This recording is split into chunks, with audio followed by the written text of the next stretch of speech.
We begin our look at sports out at Giants rookie minicamp last weekend. Roll them. Take it away.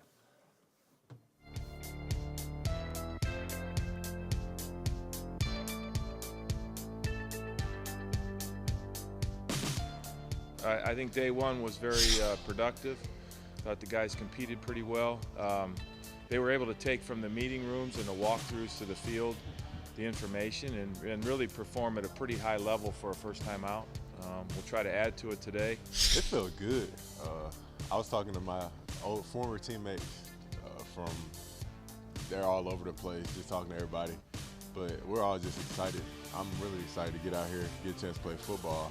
It's been a long time. It's been fun. Just learning a new defense with a new D-line coach, new D coordinator. So it's been fun just picking it up and playing fast. Coming in just this first weekend is being able to show just that I'm a physical player, that I have the kind of the things that maybe other teams didn't think I had, or kind of prove those fallacies wrong, and then come in, learn the system quick, show that I'm a coachable player. I feel like I bring athleticism, a lot of athleticism, the versatility. I can do a lot of things out there, and then just energy. I'm young, I got a lot of energy, a lot of just, I want to soak it all in. Soak it in from the vets, soak it in from the coaches, and just be a sponge. OTAs are just around the corner for the entire team. Big Blue's #2 pick looked impressive in camp. The Bronx native Saquon Barkley stood out for his receiving skills, no less. The running back made an impression with his pass-catching skills, which will be key for the Giants. Despite all of the issues since being a top pick, Eric Flowers could still be key for the G-men on the offensive line. The tackle was at the Giants facility for the first time this offseason, returning earlier in the week. Dallas Cowboys famed tight end Jason Witten recently made headlines for his retirement. His new role will be as a football analyst on Monday Night Football. Witten sees a lot of similarities between his former quarterback, Tony Romo, and the #3 pick in this year's NFL Draft, USC's Sam Darnold, the top pick of the New York Jets. Gang Green fans would be happy if Darnold is as good as Romo when healthy, but I'm sure they're hoping that Darnold is better come playoff time than Romo, who never won a Super Bowl. As expected, Robbie Anderson's felony charge for resisting arrest with violence was dropped Thursday in Miami per court records. The closeout memo for the state attorney's office said none of the police officers at the scene collaborated, a claim by another officer who claimed he was pushed by Anderson at a music festival in Miami. Per the Miami Herald, the incident started when Anderson, the Jets' up-and-coming wide receiver who had a backstage pass, wasn't allowed backstage. The Jets will need Anderson in the offensive plans this season if they intend to take another step further.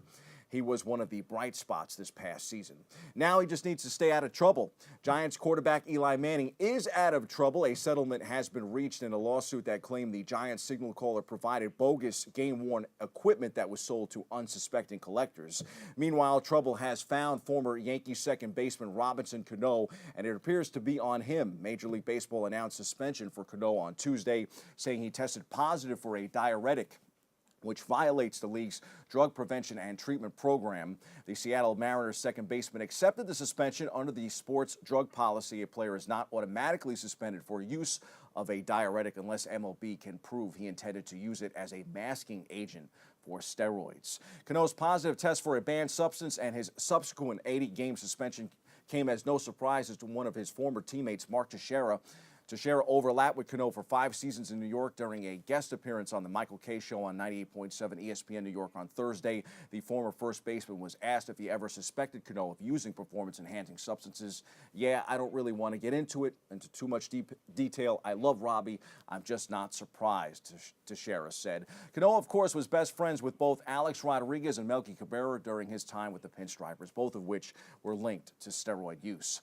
Bartolo Colon has been banned for steroid use in the past, or perhaps he can teach Cano how to rebound from the stigma. Colon certainly doesn't look like a steroid user, but you have to admit that at 44 years old, he's still pretty darn good, and that parts of him are not that muscular, but they do come in handy. Colon stopped a 102-mile-per-hour comebacker with his belly and still got the out this week. In a week, Colon will turn 45 years old. That's 15 years older than the average age of MLB players when the 2018 season started. But Bartolo, now with the Texas Rangers, is still taking the mound every 5th game and showing he can still hang with guys who are 25 years his junior. His Wednesday night start against the Seattle Mariners proved that in spades. He pitched 7 2/3 and allowed no runs, no walks, and just 4 hits. And in the middle of that stellar outing, which the Rangers would end up winning 5-1, he did something that most pitchers wouldn't be able to do, at least not as well as Bartolo did, and that's take a line drive off his gut and still manage to get the out.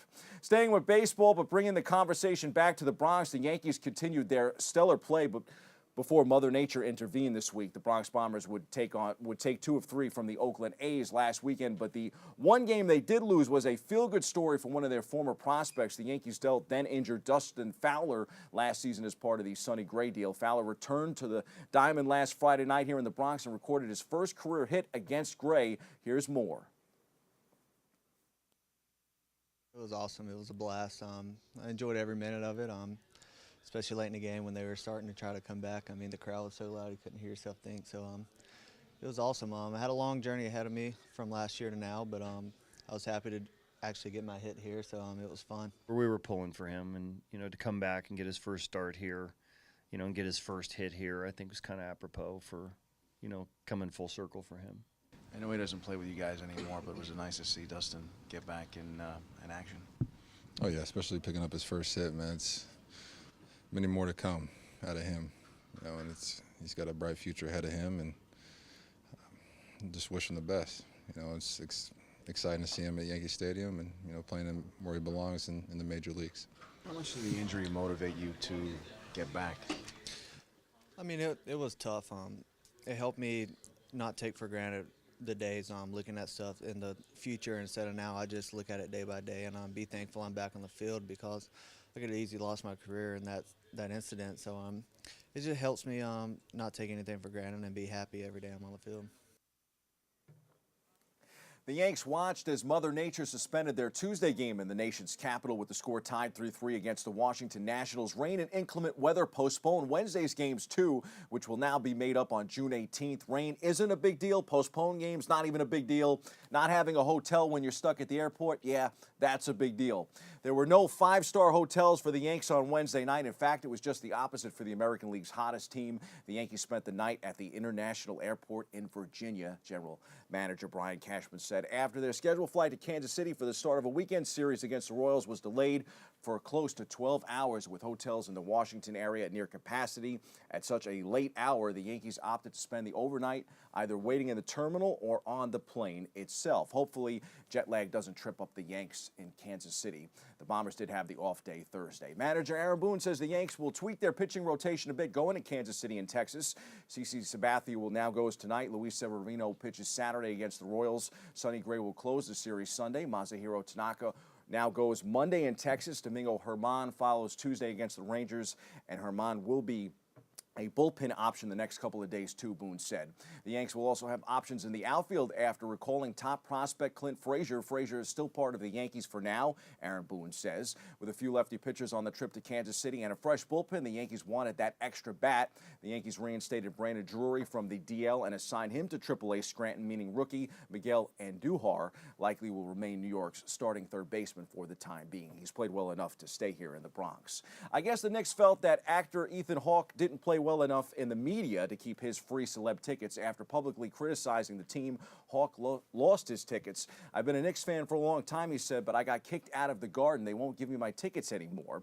Just wait, Knicks fans. The NBA draft is coming. That will likely be more reason to be critical of the Knicks. The organization hasn't had much luck with the picks, and some could say the same for the lottery. The Knicks were projected to pick 9th, and the lottery kept them at number 9 this year. Knicks GM Scott Perry was asked on ESPN's Draft Combine show if he'll be targeting one of the position players in the first round or if he'll select the best player available. We're still in the talent acquisition phase. Obviously, it's no secret that we could use some more help at the wing position. So when we get down to the 9th pick, at the end of the day, we're going to pick the very best player, Perry said. Things can change drastically between now and draft night on June 21st, but before the NBA lottery, people in the organization were fans of Mikal Bridges, Miles Bridges, and Colin Sexton, among others. Dwayne Casey, a finalist for NBA Coach of the Year, is out in Toronto after winning winning 59 games, and the Milwaukee Bucks have officially announced the hiring of Mike Budenholzer as their new head coach. In the NBA playoffs, Boston leads Cleveland 2-0 in the East Finals. Game 3 is Saturday in Cleveland. Houston and Golden State are even at 1-1. Game 3 is Sunday at Golden State. In horse racing, Justified draws the 7th post in this weekend's Preakness Stakes. The Kentucky Derby winner is the 1-2 Preakness favorite in the field of 8 Saturday in Baltimore. In motorsport racing, IndyCar is gearing up for the 500. Practice was this week in Indy. This year's 500 will be the last for Danica Patrick. Will Power won the IndyCar Grand Prix on May 12th. We'll have our Indy 500 preview next week on the show. While the Indy 500 goes down next weekend, Formula One will be in Monaco for their Grand Prix. Lewis Hamilton is having a season to remember in F1. He'll be tough to beat.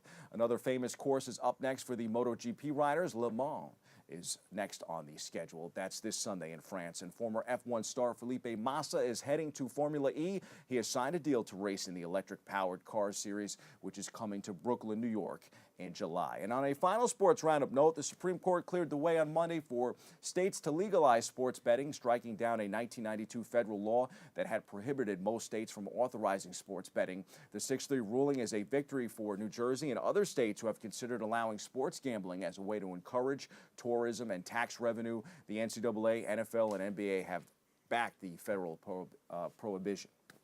Those are the headlines. We hit the C-list where I will tell you why the NBA is ready for a woman head coach and Becky Hammon is ready for the job.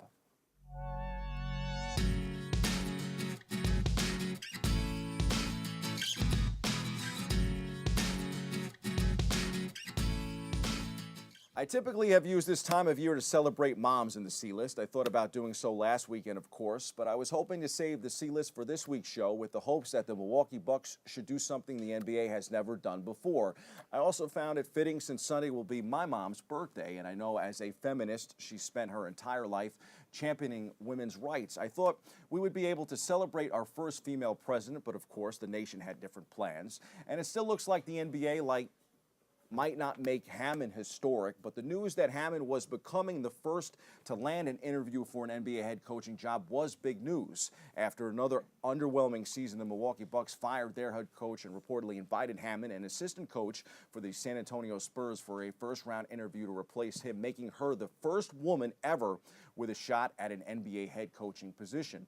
She's making cracks in a glass ceiling few people even notice. Now, let's be clear, I'm not advocating Hammon to be the first female head coach solely because she's a female. In fact, I think she was one of the smartest players in the WNBA when she played for the New York's Liberty.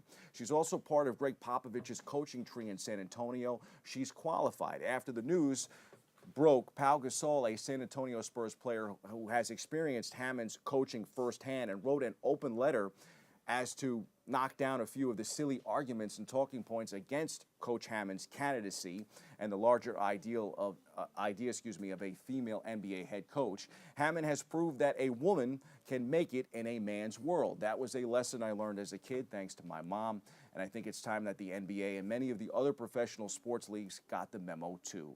Happy birthday, Mom. That's your sports. I'm Bobby C.